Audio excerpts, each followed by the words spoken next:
against those who would seek us to be afraid after what happened last Wednesday. We are here protected by outstanding police officers to whom we are enormously grateful.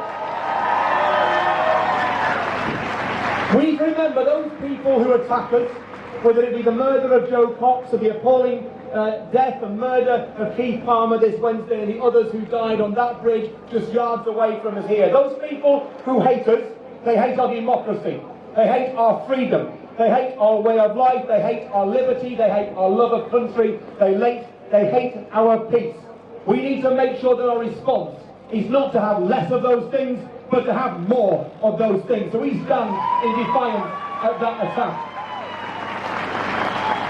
But we also stand in defiance because we do not buy the argument that democracy ended at 10 p.m. on the 23rd of June last year. We believe that another consequence is possible. Look, if you were the Prime Minister and you were respecting the result of a referendum that was very close to being a dead heat, then you would pursue a consensual Brexit. You would perhaps pursue exit from the EU for retention of our membership of the single market. Now let's remember that Nigel Farage, bless him, has spent the last 20 years going around Europe saying, let's be more like Norway and Switzerland. What are Norway and Switzerland? Out of the EU, in the single market. Therefore, Theresa May has just made Nigel Farage look like a moderate.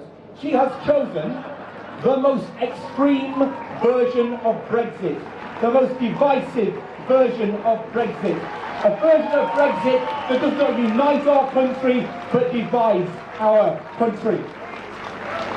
And we are here to say respectfully, peacefully, democratically, this is not over. We know that this week Article 50 will be triggered. We know that that is the equivalent of jumping from an aeroplane without a parachute. But all the same, we know that the future of this country is one that can be won back for those people who believe in an outward-looking, progressive, positive country. They believe that our place at the heart of Europe is something we should not give away lightly. We believe that that deal that is being stitched up in the modern-day equivalent of smoke-filled rooms in Westminster and principally in Brussels, to be imposed on the British people will be the worst assault and affront to democracy imaginable. You don't know what that deal will look like.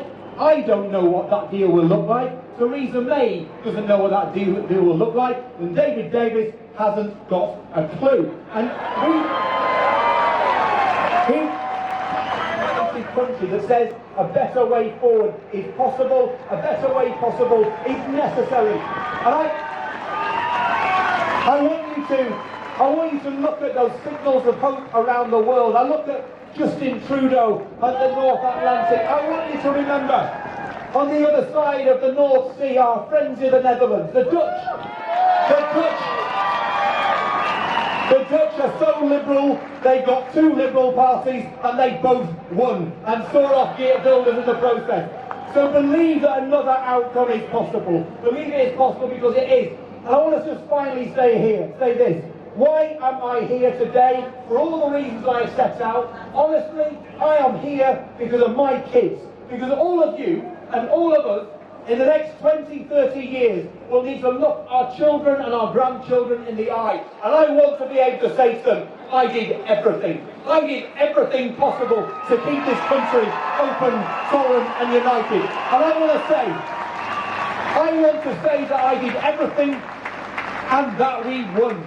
And that we won. We are not giving up. This week of all weeks, some people will look at Donald Trump, at Brexit, at Le Pen, and this week of all weeks, as Article 50 is signed, but they may despair. They would have every reason to despair, but we here are testament to the fact that we refuse to despair. We have had it up to here with despair. Our view now is that Britain can be better than this. Believe that the people can decide on the outcome of the deal. Believe that Britain can be better, because here's the good news. The future has not yet been written. We are here together to declare that we wish to write it. Thank you.